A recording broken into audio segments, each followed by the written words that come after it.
Hi friends, இது பார்த்தோன்னே என்னடா ஒரு கட்டை மாதிரி காட்டுறாங்க, இது என்ன அப்படின்னு பார்க்குறீங்களா? ஸோ இது தாங்க ஒரிஜினல் சந்தனக்கட்டை. ஸோ இந்த ஒரிஜினல் சந்தனக்கட்டை வந்து பார்த்திங்கன்னா நம்ம நாட்டு மருந்து கடையிலேருந்து தான் வாங்கிட்டு வரோம். ஸோ ரொம்ப பியூராக இருக்குது. நம்ம வாசம் பார்த்திங்கனாலே உங்களுக்கு தெரியும், இந்த சந்தனக்கட்டை ரொம்ப வாசமாக இருக்குது. ஏற்கனவே ஒரு 2-3 கட்டை வந்து நம்ம என்ன பண்ணியிருக்கோம் அப்படின்னா, நம்ம நலங்கு மாவு இன்க்ரீடியன்ஸ் ஃபுல்லாக அந்த பக்கெட் ஃபுல்லாக இருக்குது பார்த்திங்களா. ஸோ இதில் வந்து சேர்த்துட்டேன். இந்த ஒன்று வந்து மிஸ் ஆயிடுச்சு. இதை கொஞ்சம் உடச்சி போடணும். ஸோ அதை வீடியோ எடுக்க மறந்துட்டேன் அந்த ஃபஸ்ட்டு 2-3 சேர்க்கும்போது.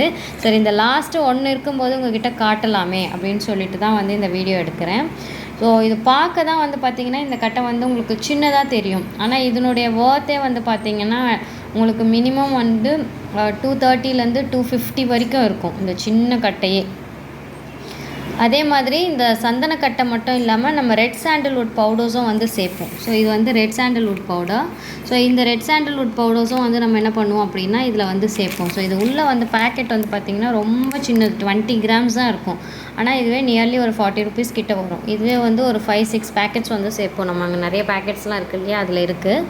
ஸோ இதுவும் வந்து நம்ம வந்து ஆட் பண்ணுறோம். ஸோ நம்மளுடைய நலங்கு மாவு பவுடர் வந்து பார்த்திங்கன்னா நல்ல ரிச்சான ப்ராடக்ட்ஸ் வந்து போட்டு செய்கிறோம். நம்ம சந்தன பொடி, அதை ரெட் சாண்டல்வுட் அது போடுறோம். அதுக்கப்புறம் வந்து இல்லாமல் சந்தனக்கட்டையும் வந்து செப்பரேட்டாக நம்ம உடச்சி இதில் வந்து சேர்க்குறோம்.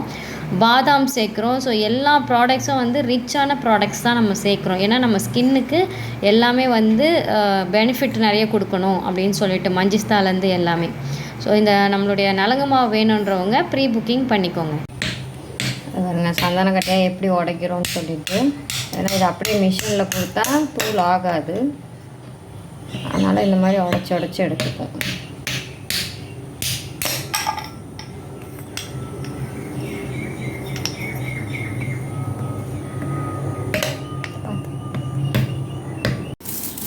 இங்கே பாருங்கள் எந்த அளவுக்கு நம்ம வந்து இந்த சந்தனக்கட்டையை வந்து உடச்சிட்டு எடுத்துருக்கோம் பாருங்கள்.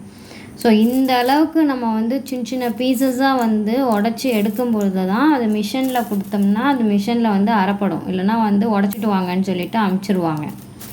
ஸோ இவ்வளோ தூரம் வந்து நம்ம என்ன பண்ணியிருக்கோம் அப்படின்னா குட்டியாக இது என்ன பண்ணியிருக்கோம்னா உடச்சி எடுத்துருக்கோம். ஸோ ஏற்கனவே நம்ம வந்து அது மாதிரி ஒரு 2-3 கட்டை உடச்சி உள்ளே போட்டாச்சு. அதை ஏற்கனவே நான் சொன்ன மாதிரி அது வீடியோ எடுக்க மறந்தாச்சு.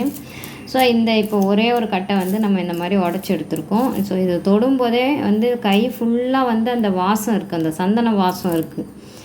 ஸோ இது வந்து இதையும் வந்து நம்ம நலங்கு மாவில் சேர்க்குறோம். ஸோ நலங்கு மாவு வேணும் அப்படின்றவங்க வந்து இப்போயே வந்து ப்ரீ புக்கிங் பண்ணி வச்சுக்கோங்க. இன்னும் ஒரு 2-3 டேஸில் நம்ம நலங்கு மாவு ரெடி ஆயிடும். தேங்க்யூ.